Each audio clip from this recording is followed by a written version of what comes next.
All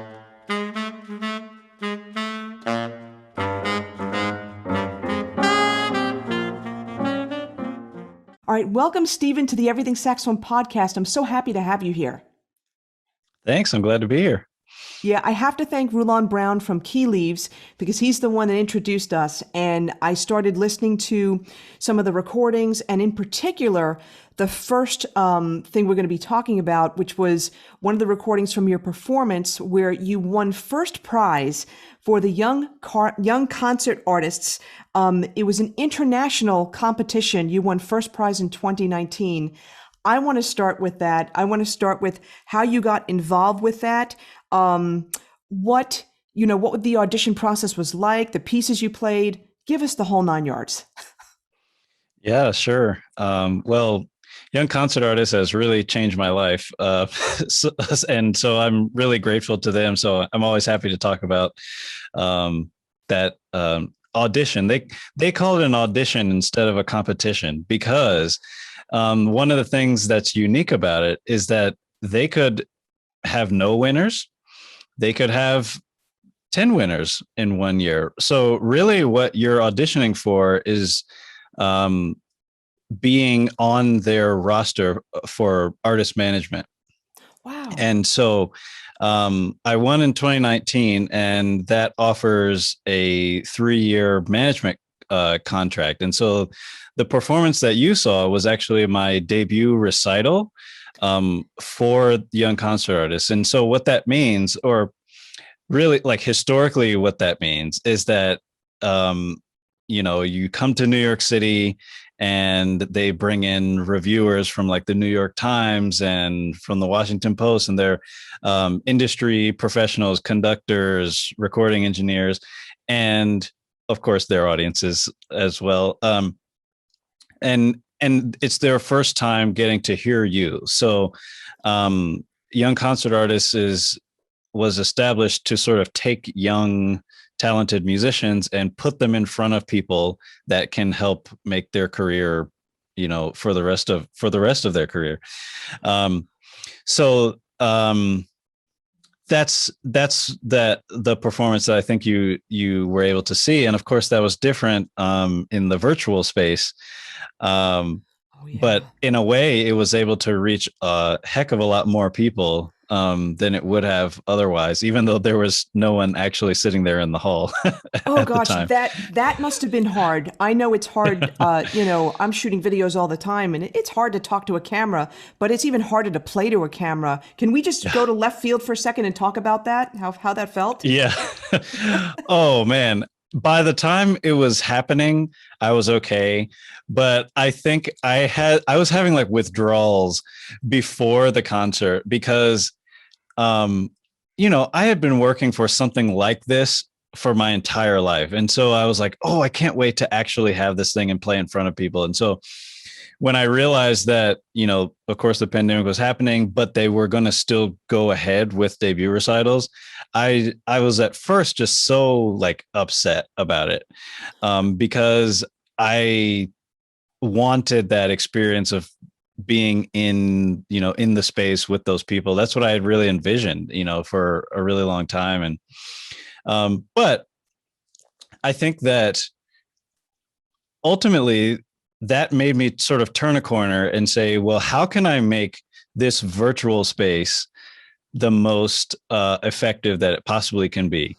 So I was really excited about my program. I had 3 world premieres, including a piece that I wrote. And I thought that I could do nice introductions of each piece in between in a way that I wouldn't be able to do otherwise. So by the time I was ready to actually record, I was sort of gung-ho about, all right, this is going to be a virtual concert. I'm excited about it. And I just treated it like a recording session, really more so than a live stream. I think in some ways I would have played different if it was a live stream and there were people there, because I would have been focused on the people there. But I was more so thinking about, just getting a great recording of these pieces. And that's a totally different mindset I think, recording versus performing. But that's what I had to do for myself. So there was no one in the hall. Even the people from YCA wanted to be there. And I was like, nope, nobody there. I'm going to do this just like recording session. So there's none of that, external pressure, just laying it down. That's so interesting. Can you talk a little bit about recording session versus live performance mindset? Can you get a little deeper into that? Yeah. And this is just personal for me. I mean, a lot of people want them to sort of feel the same and all of that. But for me, in performances, I just really go for it. Like I'm the kind of person that sometimes I miss stuff, and I don't really care if I miss something if I know what I was on the way to. Like if I was really going for this thing, like I really want to share those moments with the audience. So in live performance, that's more so what I'm thinking about, is like feeling this particular moment, feeling out the energy in the room, reacting to the energy the audience is giving me, that kind of thing. And in a recording space, I'm only focused on the audio, on the aural experience. So I want my sound to be, impeccable the whole time. I want, of course I want the feelings that go along with a live performance. But I'm also realizing that the people listening to it, they are simply not here right now. So that energy in the room thing is less of a big deal than it is, in a live performance. And so that's just how it works for me. I don't want to say I take less risks, but I'm thinking more about what will just sound fantastic when I'm doing a recording. Okay, this is interesting when you said less risks. What I was thinking of when you were talking about this, what's more stressful to you, a live audience or being in a recording session? Oh my gosh, recording session every day. Which is I'm so excited for some upcoming concerts that I've got, because I'll be able to just perform for people there, and like to have that feeling again of like reacting to the room and all of that. But I always love live performance more than recording, for sure. Yeah, I guess I can imagine because I've been in recording sessions and it's so businesslike. You know what I mean? Mhm. It's so you're in a room, or however it is. I mean, I prefer to record with the band and just like the band together as opposed to each part separated, because I need Mhm. that energy. It's so hard, to be in a recording session without that energy, that feedback that you get from other people. And there's that stress of, oh, I got it. This has to be perfect. This has to be perfect. Yeah, I get it. Recording engineers and stuff like that, producers will mix together parts of recordings to make it perfect. But Mhm. I know for me, I agree with you. The recording session can be quite a bit more stressful. Yeah, definitely. And but I had to get used to it, because this past year, like that's all it was. All we had was basically recording sessions, low tech recording sessions. Because then at the beginning, the pandemic, everyone's trying to do their own thing from home too, Yeah. and so um, I just like got some microphones and said, all right, I'm just gonna have to learn how to do this.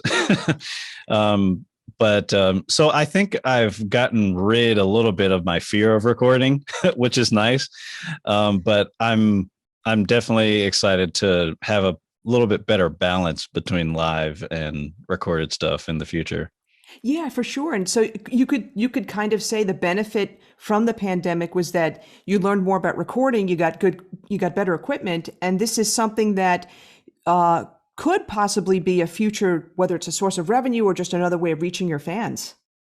Oh yeah, definitely. I mean, I actually started a vlog series during the pandemic when I was and I was able to reach people in a different way, because it was basically like sort of a podcast feel for the first half of it, and then there was also a virtual performance component to it where I was collaborating with whoever I was talking with, and that was really exciting for me. And I think I actually built a little bit more of a fan base, in just a couple of episodes of doing that. So the skills are great, and then also when I'm working with people in the future for recordings, I actually know what to tell them now with like, okay, I like this microphone, this distance away from me and X, Y, and Z. I can go back and forth with a recording engineer a little bit better, which is really helpful for me. So definitely definitely a silver lining, I guess, to all of this craziness. Oh my gosh, for sure. I want to unpack some of that. So first off, what is your vlog still running, and what's the website address? Oh, well, it's kind of still running. So I was really gung ho about it. I was very excited. And then the school year started. And so I'm a professor at Ithaca College. And Okay. man, it's really hard to put so much time into something like that during the school year. But I'm definitely going to continue it. It's actually, you can find it on YouTube at my YouTube page, Stephen Banks Saxophone. And it's also on my Facebook page, also Stephen Banks Saxophone. So, Okay, great. And and we're gonna put the links in the show notes for that. I'm sorry. okay, great. Yeah, I was just going to say it's called Curious Dyads, um, and the name comes from well, it's basically curious because one, I'm interviewing people that I am actually super interested in. It's not really interviewing, just sort of talking to people that I'm really interested in for whatever reason. So one episode was with a violinist, one was with a flutist, and people that had already had a little bit more of a performance career than I had. And so I was sometimes just asking questions that I'm like I just sort of want to know for myself, like, what should I do if, this conductor says this thing, and those people, I actually still talk with them pretty frequently just to get advice on things. So curious sort of comes from that. And also just, the nature of talking and asking questions, and then dyads, because each episode has that performance component at the end where we do some sort of duet. So that's my attempt at being cutesy with the I name. I was curious about the name. Haha. No, but no, it was really good. I love that. And let me ask you this question. So I'm going to ask about your equipment then, since you're much more versed with the microphones and stuff like that. But also with your collaborations, were you guys performing in real time for your vlog? How did that work? No, so that's actually why it took so much time. We were not performing synchronously, Okay. and we were doing classical music. So we were trying to have nuance and shape and space and rubato. That was really hard. So what we ended up, I had to do basically, we would do one round of recordings together, and then we would sort of talk through those. Where do we want to take more time? How do we want to do this differently? And then we'd have to do a second round. So I would also always have the guests record their part first and then send it to me, and then I would try to fit into that so they didn't have to spend time doing that. Got it. But yeah, honestly, that took a lot of time because for one of the episodes we were doing a piece by Bozza, and it's a flute and oboe duet that I did on soprano saxophone, and it's just full of opportunities to do like these great musical things, but they're so minute And intricate. that it's so intricate that it's really hard to really make it sparkle. So on my end, as the person recording second, I did a lot of takes because I didn't want to have to like stitch it all together. So I was really trying to get it so that I could really match everything that the person was doing, which was, you know, a masterclass for me in itself, just trying to match someone else's phrasing and all that. So it was fun, but it was a lot of work. Oh my gosh, I could only imagine it. And I'm just thinking to myself, I'm guessing how you would approach that in the sense that you got the recording back. You would have to listen to it a number of times, take notes, think about, you know, how you're going to, you know, they may phrase something a little bit differently than you. So adjusting to that and just making all those really adjusting. You're the one that's adjusting as opposed to setting the tone. Right. Exactly. So it was tough, but I can definitely say I learned a lot. Yeah, for sure. And what software did you use, like Logic or I was going to say Finale, not Finale, Pro Tools? What did you use for that? I use Adobe Audition. Oh, okay. Yeah, and then for my video editing, I use Premiere Pro from Adobe as well. So I should be better with those. I do have the Adobe Suite, but I've gotten so used to using other things that I know Adobe Audition and even Premiere Pro is not that easy to use compared to some other things. Yeah, and it is definitely not easy to use. Hours upon hours of YouTube tutorials. I spent, you know, last summer just like trying to figure out like, okay, well, how do I make a title in this thing? Like, how do I move this over here? How do I put, you know, the different performers in boxes? You know, like it just, yeah, it's not easy to use. But I can say once you like get over that first hurdle of like, where is everything in the program? And it gets a lot faster really quickly. But that first part is a slog. Wow. Like it is awful. Especially for me. Like I'm not really a techie person, you know, like anyone that you would have any like of my friends or anything, if you would ask them like, is Steven good with technology, they would just like laugh in your face. So, until now. So right, until now. So now they'll laugh a little less.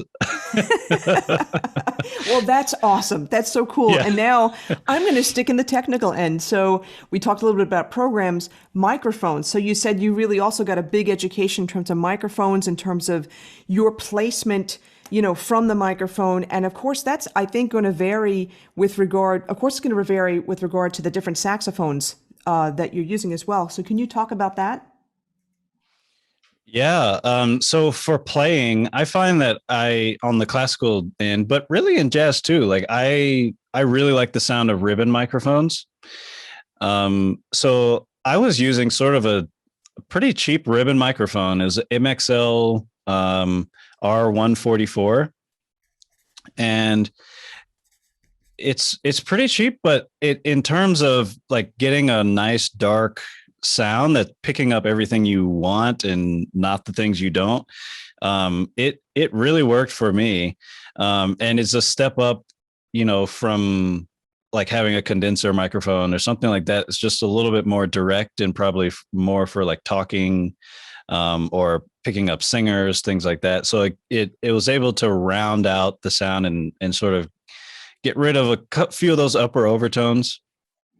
And then the problem ended up really coming from like my collaborator, because they didn't necessarily always have a really great microphone setup.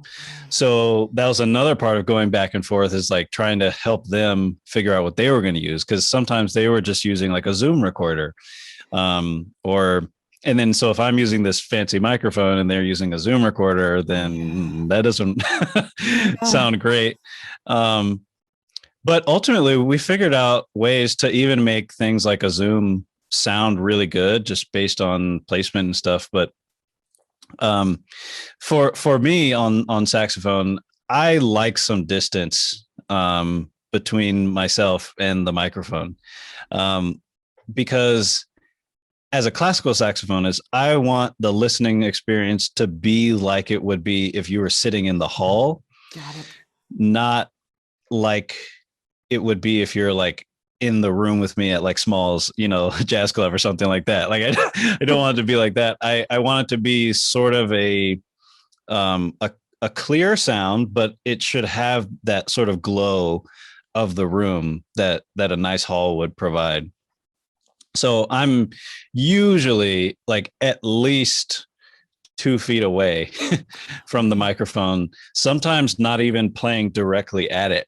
Sometimes I'll have it at an angle, up to 90 degrees, depending on, and I just sort of mess around with it and test, like, what do I really like the sound of? Because, if you have it off to the right a little bit, that's going to pick up more of the lower end of the horn, because a lot of the sounds, at least like on alto, for example, well, really all of them, a lot of the low sounds are coming out of that side of the instrument. If you think about where the tone hole's open, right. And then if you have it on the left side, then you're getting a little bit different of sound profile. So I just sort of started nerding out about stuff like that. So I mainly like to the right a little bit and elevated. So it's a little bit above my head, actually. And I'm a pretty tall guy. I'm 6'4". So it's pretty high up there. So that's my preference. Ribbon mic, about 2 feet out to the right and elevated a bit. This is my own ignorance. I've not worked so much with ribbon mics, but I thought in some of the bands I play with, the singer does use a ribbon mic, and like she has to be right on top of that. Right. That's interesting that you have it placed so far. Yeah. So that I'm glad you brought that up, actually, because for a singer with a ribbon mic, you need to be close so it gets the clarity. Because ribbon mics, basically the way that they work is there's this like steel, I think it's steel or some sort of metal ribbon, literally, in the middle of the microphone. And whenever you make a sound, it starts wiggling and that's what picks up the sound. And so if you're a singer and you're far away from it, you're not able to get those vibrations started easily enough. But there's usually no problem hearing a saxophone. So for me, I usually want the sound to be like tempered or sort of cooled off a little bit. And so that's why I'm basically optimizing this whole thing to be a little bit less direct. So the ribbon microphone's a little bit less punchy already. And then I put a little bit further away, because in a hall, you're not going to feel that sort of visceral, presence, of the saxophone sound. If you're sitting, at the back of the balcony or something, you're going to hear this really nice, round, glowing sound. And so that's what I want. That's what I envision my sound as when I perform. So I want, when I'm recording, for it to have a similar sort of thing to it. And but again, that's just me. No, that's a great statement too, because people that are top of the game, that's what you're going into a recording session or whatever you're doing. You're envisioning, of course, you know what you want your sound to be, but also just thinking about that in terms of going into a recording session or setting up your own microphones. How can I get not only a great sound, but that room ambiance and, emulating what you would normally be doing, for your concert performances and stuff. Right. Yeah. That makes it more challenging and stuff. Let me ask you a question before we get back to the YCA, the Young Concert Artists. With the ribbon mic, are you also using that? Do you record yourself playing jazz or other styles? Do you also use that as well, or do you use different mics? I pretty much use a ribbon microphone for everything, or that's what I like to use. Sometimes, I'll go somewhere and they don't have that, or sometimes recording engineers are also really stubborn and they're like, no, like, I want you to use this. And I'm like, well, okay, fine. But but in some of the jazz recording sessions that I have done, which are not too many, I still like the sound of the ribbon mic better. And this was even before the pandemic, when people would sort of give me an option. Do you like A or B? It would always be the ribbon mic that I would sort of gravitate towards. So, wow. I'll use it for anything. And even the same placement? Oh, not the same placement. No, for jazz in general, it would just be a little closer. And you want that clarity, you want that sort of pop to the sound. Even if you have a mellow sound, it needs to be sort of clear, because oftentimes, just with the jazz sound in general, it's more so about being able to project naturally over things, like if it's like a big band or whatever, or you're playing with a drummer or something, like your sound has to have those upper overtones. Because if they're playing like the ride cymbal and the snare, rim shots, whatever, like you'll have a classical mouthpiece wouldn't have any chance at competing with that. So yeah, I'll move it a little closer. Okay, for sure. Okay, great. No, thank you for answering that. And so getting back to the young concert artists, and the other historic thing was that you were the first saxophonist to first get first place. So let's talk about that a little bit as well. Yeah, I mean, that is just so exciting to me. And so one of the things that I found is sort of interesting is that a lot of saxophonists don't really even know like what young concert artist is. And I think that's because historically it's been this organization that was mainly for, I guess, New York based string players and pianists. Yeah. And occasionally they would have, a flute player or clarinet player, but it was mainly like bread and butter, classical music, strings, piano. Yeah. And so the types of opportunities that it's providing me with are things that are almost brand new to the saxophone in many ways. So like to really be performing concertos on subscription series concerts for major orchestras, like that's something that I remember growing up.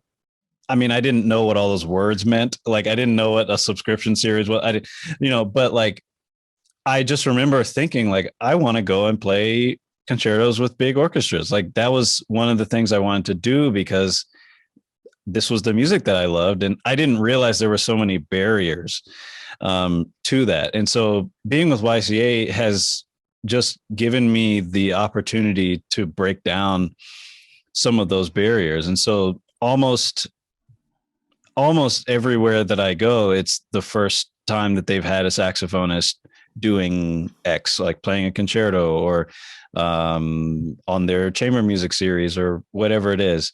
And so that's a big honor for me, but also a big responsibility, I think, because you're sort of, a lot of times I would say classical musicians have just sort of put the saxophone aside. They're like, oh, that's, they don't really do that. They don't really do what we do here. So in some ways, the bar is really low on what they're expecting. Like they're not expecting you to be really good, but they also like the bar is also really high because in order to convince them or to show them that like, yo, like I'm in this world. I know the things that like I've heard those recordings that you've listened to. I'm modeling a lot of the same like sensibilities that you are. You really have to know your stuff also. So like whenever I go and play concertos and stuff, I always have the actual orchestral score, so that, I can converse with the conductor about things. And so it's, like I said, it's a big responsibility because you're in a way like helping the classical music world reevaluate their assumptions about the saxophone, for good, for better or for worse, like whether they thought it was going to be worse or if they're like, oh, like what's he doing here? No, certainly for better. And my thought that's going through my head is that you're exposing people to the saxophone, but you're also creating new audiences and new demand for this. And also for the younger generations, parents that will bring their children to these concerts, or they'll watch them virtually, especially lately, right? You're also piquing interest in the younger generations to take up saxophones. But the other thing too, the performance that I saw, you were on bari sax, you were on baritone saxophone, and that is very unique as well. Hmm. Yeah. Well, to your first point, I mean, that's honestly one of the main reasons that I'm doing all of this is for the instrument itself. Because and for the people that play the instrument, in the future, because I remember two distinct memories actually come to mind. And one was in my freshman year at Indiana University. Like, I remember thinking, like, I'm going to be a classical saxophonist, and s- someone asking me, like, hey, what do you want to do? And I said, I want to be a soloist. And they just like laughed in my face right there, because it was like that's not a thing. Like, to be a saxophonist and to be a classical soloist, like, it's not a thing. So I think there's always a little bit of that like drives me to be like, this is a thing, and like I want that to be a thing for future generations. And then another one is, there was a pretty um, esteemed saxophone pedagogue that I was watching interact with a student one time, and they asked the student what they wanted to do, and the student said they wanted to be a performer, and this person said, perform where? And I just saw the light in that student's eyes just like dim for Oh, a second, because it's like, there, I think a lot of times we have this assumption that there isn't anything for us to do as classical saxophonists. I know there are probably a lot of jazz musicians that think classical saxophone, like, what's that? Like, what's the point? So I want to be the opposite of that. I want to be able to go and show those same kids, including my old self, like, look, these are all the things that we can do. Um, and so part of that is actually bolstering the repertoire on all of the saxophones. So I wanted to play all four horns on my debut recital. So the piece that was on baritone was commissioned just for that concert. oh wow. And I spoke with the composer, Carlos Simon, and we sort of went back and forth and decided that one was going to be for Barry. And so I've actually written a piece myself for Barry too. And so like I try to bolster the repertoire for the lower horns. The piece that I wrote, Come As You Are, that was on that recital, is for tenor, saxophone, and piano. Because I think that the saxophone is just super underutilized in our repertoire. Like if everyone's only playing, alto, Glazunov, and Ibert or whatever, those are great pieces, but like the baritone has such a range of expressive capabilities that the alto doesn't. That's And true. then the soprano is like, it's like being a completely different instrumentalist. So I think we just have so many things that we can do, so like, why not do them? Oh my gosh, absolutely. And let me ask you this question. In terms of opportunities, you had alluded to this before. We know about, you could play in an orchestra, right? You could teach in college, you can play in college groups, you can play in chamber groups. What are some unique areas, places, ideas that classical musicians can pursue on the saxophone? Yeah. Okay, so let me back up just a little bit. So generally, like, the career outcomes that one thinks about as a classical saxophonist are like being a military band, like one of the premier bands in DC, or one of their field bands throughout the country, or be a university professor.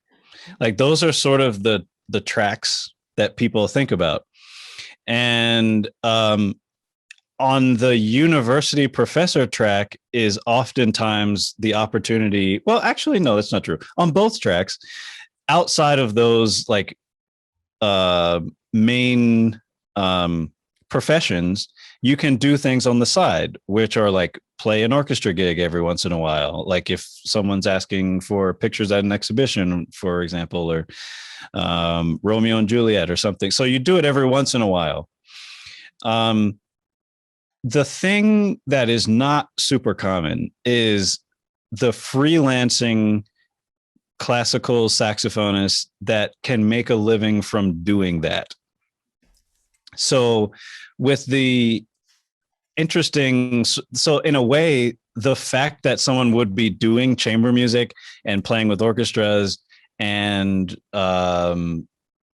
so playing with orchestras as a soloist and in the orchestras, or doing collaborations, commissioning composers, the fact that someone would be doing that for their career is inherently very interesting, you know, and unique in itself. Whereas like if you're a violinist, there are sort of different places where you can find your home. Like you could just be a new music person, or you could specialize in the great concertos, you know, Beethoven, Brahms, whatever. But as a saxophonist, if you want to break out of these tracks, then you've really got to do some work. So to answer, I guess, your question more specifically, though, I mean, there are a wide range of opportunities, but sometimes you have to create them.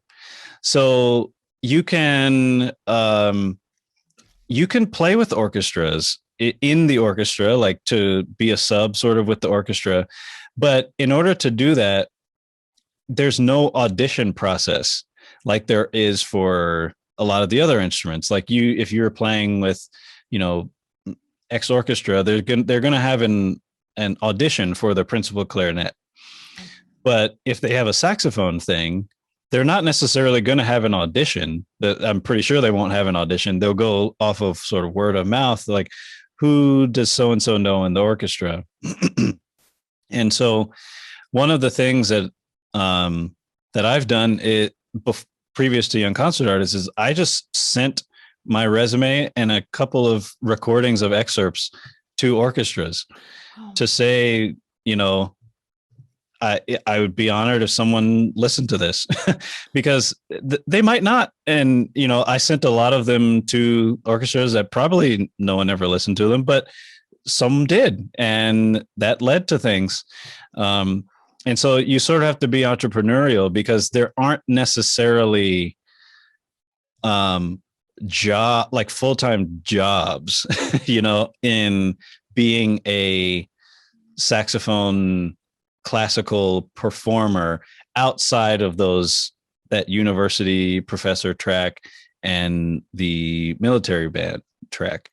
I don't think I'm leaving any other tracks out, but I might be. But that's sort of how I was groomed, I guess. Like when I got to school, like I was told, like these are sort of the ways to go in a way, and I was like, I sort of see myself in that, but I also want to use like my teaching to sort of even bolster the performing and to have my students be sort of in on all of it too. And for me to be able to come back from something and share like what I was doing and how it went and all of that. So yeah, I'm not sure if that answers your question, but that's a lot about just like living life, I guess, as a classical saxophonist, because I think it can be confusing for people that are outside of it, you know?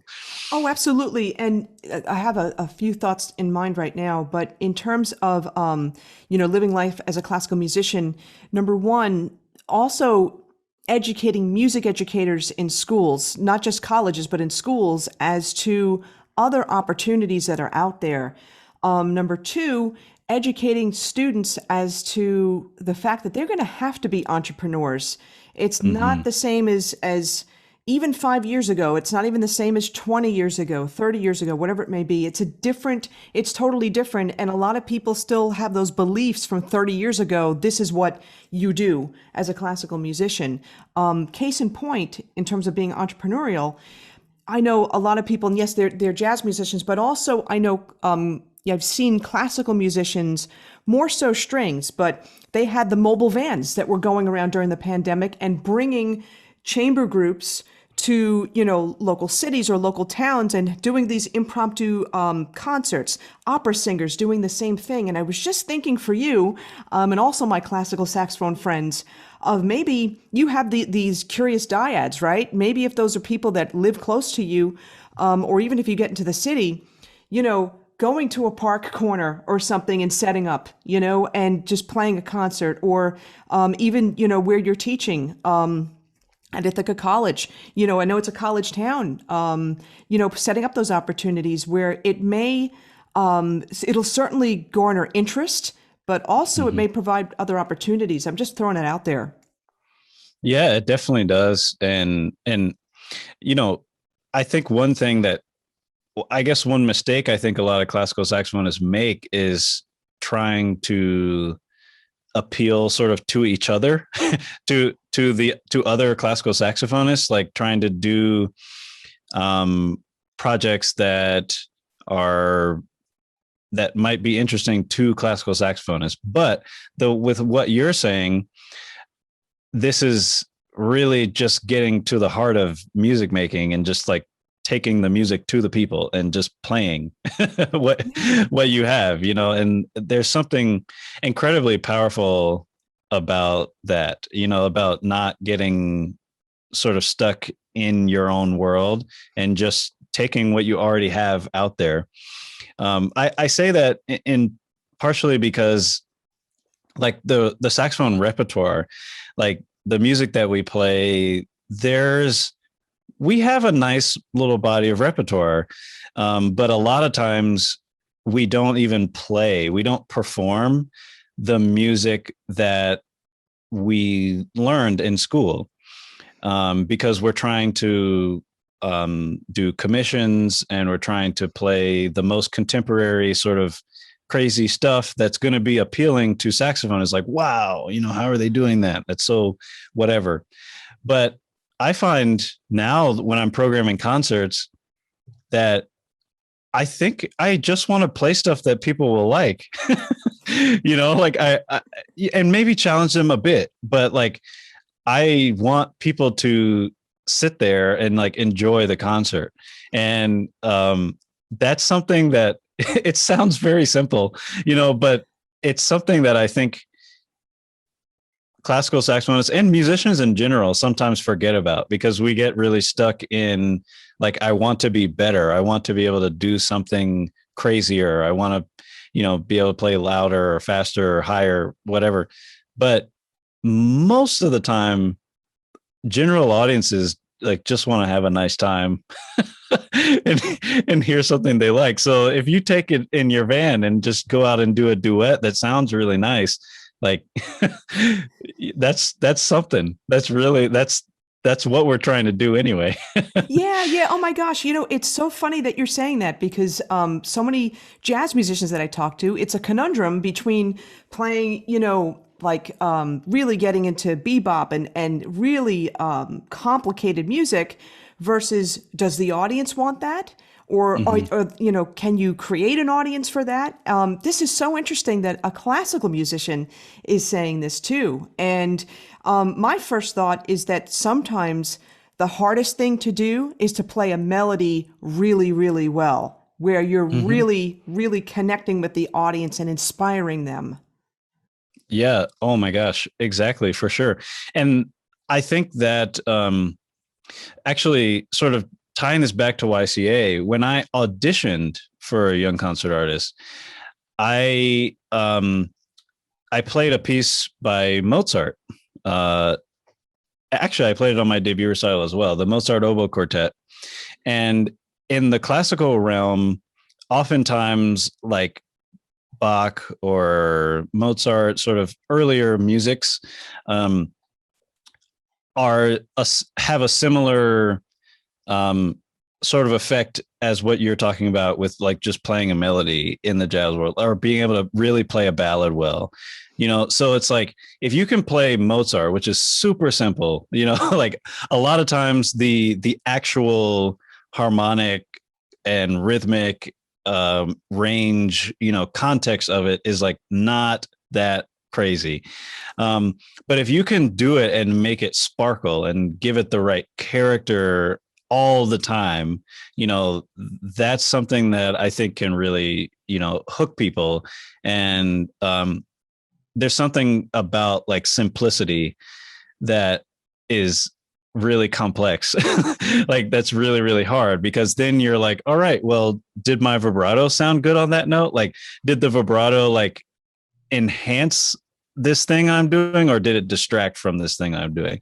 And then you're thinking of, even in the jazz side of things, I feel like you could be thinking about things like that. Like what's the overall affect, of what you're trying to do? And are your things, the tools that you have that are besides the notes themselves, like, are you using them to the best of your ability? What's your stage presence like? All of these different things can go into the, quote unquote, simple things. And so, yeah, I think it's incredibly important and very telling, about anyone's musicianship. Just how do you play things that aren't the crazy thing? Yeah, for sure. And as you kind of said it, simplicity is complex. It's Mm-hmm. not as easy as people think. Yeah, that was really great. That was awesome. Let's get back to that YCA audition. So, what were some of the other pieces that you played on, and on which instruments? Sure. So let me just think through the repertoire. So I played the Mozart Oboe Quartet on soprano saxophone, but it was a reduction with piano at the time. And I played the Tomasi saxophone concerto on alto saxophone. And I played one of my own pieces called As I Am Oh, that's for great. baritones. That's it. You were able to play one of your own pieces. That's great. Yeah. So they have some requirements. You have to play a concerto. You have to play something, I think, from certain time periods or whatever. Like I had to play, I think, something Baroque and something classical, or I don't remember exactly now. But then you could, beyond that, you could do whatever you wanted to. So I was like, I sort of took a risk on playing my own piece, because at that point I didn't have as much confidence, I guess, as a composer, but I knew that this piece was important to me. So I just said, well, they can take it or leave it. That's fine. So yeah, I played that piece, and I played the Bach's flute partita, also on soprano saxophone. And then I had prepared the Maslanka saxophone sonata, which is for alto saxophone, but I actually didn't get to play it in the in the actual audition. They never asked for it. So yeah, but I think that's it. I think that's everything. And I didn't play any tenor in that one. So because at the time I really didn't have any tenor repertoire that I was super excited about, which is one of the reasons I, decided to write for it, after the audition. So, yeah. Oh, that's great. And I'm assuming now, gosh, 2019 is 2 years already. Yeah. I'm sure there's more repertoire now that you are aware of and that you've written too, that, you would explore in tenor. Yeah. Well, so I actually started on tenor saxophone, and there is repertoire for the instrument. It's not that it doesn't exist, but it's like when I'm thinking about the types of audiences that I'm playing for and the kind of music that they might be used to, like if they're used to hearing Beethoven and Brahms, then hearing sort of I don't know, I don't want to say random, but that's the word that's coming to mind. Hearing sort of a random, like mid 20th century piece written for tenor saxophone that's like 6 minutes long, that's by a composer they've never heard of, that, doesn't necessarily have a story to it or anything necessarily to share beyond the musical content itself. I don't know if that's the most exciting thing that I could play. So I definitely know of a lot of good repertoire for the tenor saxophone, but when I'm playing or when I'm thinking about programming, I always want there to be something exciting that I can tell, my audience about this piece. And so in writing, I've now written just one piece for tenor saxophone, but I feel that it's very substantial in terms of length. It's like 18 minutes, and it's very personal to me. So each movement is based on a traditional spiritual or gospel song. Wow. That was chosen, and then with the 4 movements, each one has a spiritual that was chosen by a different member of my family. So my mom and my 3 sisters. So each movement is dedicated to one of them. And so, there are things like that I feel like it's very personal to me. I can share that with my audience. And then it feels a little bit more relevant to them of like, well, why tenor? And for me, in a way, I chose tenor because that was my first instrument. And that's the one that those people and the people that I grew up with, that's what they envisioned me playing. So when I was growing up in church, I mean, because that was my beginning with music was in church. And so I was always playing at the offertory or whatever. And they would always see me playing tenor saxophone. I didn't even start playing alto until I was already out of the house. Oh, And wow. so, yeah, my family, when they think of me, they envision me holding a tenor. So that's sort of, I tied it in that way. And so I wanted to, write it for tenor. It's all So about the yeah, story. It's all about the right. story, and just the fact that you wrote a piece. Wow, what a great idea. Oh my gosh. That's amazing. No, seriously. And it's the story that grips people. And then I know for me as a listener, as I'm listening to this performance, I'm thinking about, okay, do I recognize that spiritual, or can I see how, one of his sisters, how and why she chose this? You know what I mean? And it Mm. gets your imagination going.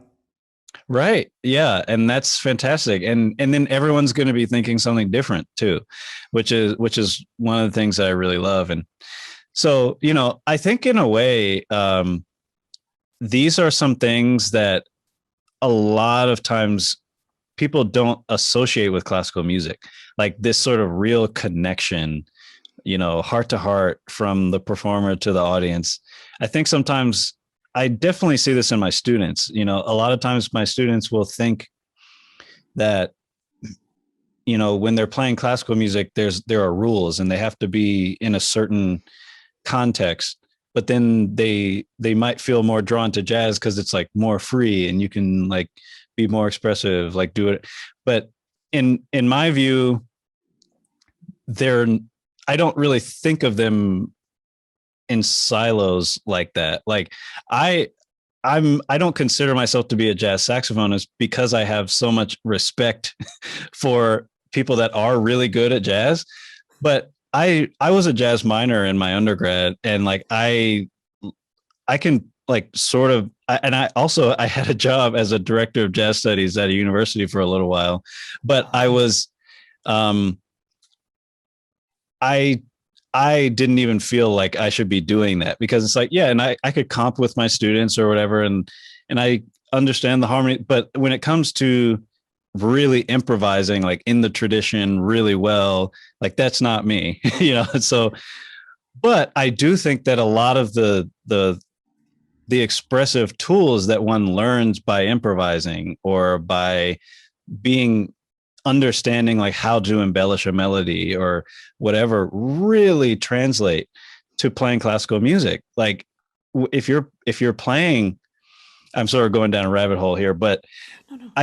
I want to make sure that your listeners and everyone that they don't think of classical music being something that is like boxing you in or something that is like void of expression. Because for me, I can express myself better through classical music than I can through jazz music because um, that's just how it works for me, And so I always feel like it's important to say that because um, for me, classical music feels very like vital, and relevant. And I hope that other saxophonists feel that as well, in the future. Sure, and it resonates with you. And, the thing that many people forget is that was really improvisation in classical music. You talk about cadenzas, and people think, oh, well, classical and jazz are so different. But the origins of classical music, things weren't written down at first. Everything, it was by ear. And then then things were starting to get written down as we had the technology to do that and to distribute music. And so, people tend to, put the classical and jazz in like their own separate categories or shells or whatever you want to call it. But there can be a convergence of them. Yeah, totally. Totally. And speaking of cadenzas, I like to write cadenzas for any piece that I play. So like I've written a cadenza for the Glazunov concerto. I'm getting ready to write a cadenza for the Ibert Concertino da Camera. And a quick story on sort of the earlier music. There's a guy named Robert Levin, who is a Mozart historian. And I was watching a talk that he did, and he was talking about the fact that in Mozart's day, that an orchestra was more like a big band than it is now. Like you didn't have necessarily like a bunch of rehearsals for a concert. You showed up and people were like reading almost like a lead sheet, because people were so well versed in the forms and how things actually worked. So you'd show up there and, the music that Mozart would like hand out or something wasn't always so perfectly notated, as what we see now. So like when there was a cadenza in some of Mozart's original manuscripts, he didn't write anything out. You just get there and then he'd like maybe put some key centers or something that he wanted to go through or some sort of information there. And then he would play the cadenza in such a way that the orchestra would know when to come back in. Like you'd have to have some sort of calling signal, like maybe it's a trill or maybe it's whatever, so that they know when to come back in. But there weren't, 6 rehearsals and a dress rehearsal for the premiere of a concerto. It'd be like, here's my new concerto. Let's read it down. I know, like I know my part, and so I just found that really interesting, and it sort of took away some of the stigma. Yeah. Oh my gosh, for sure. Oh my God. I'm so glad that you shared that. That's a fascinating story. Yeah.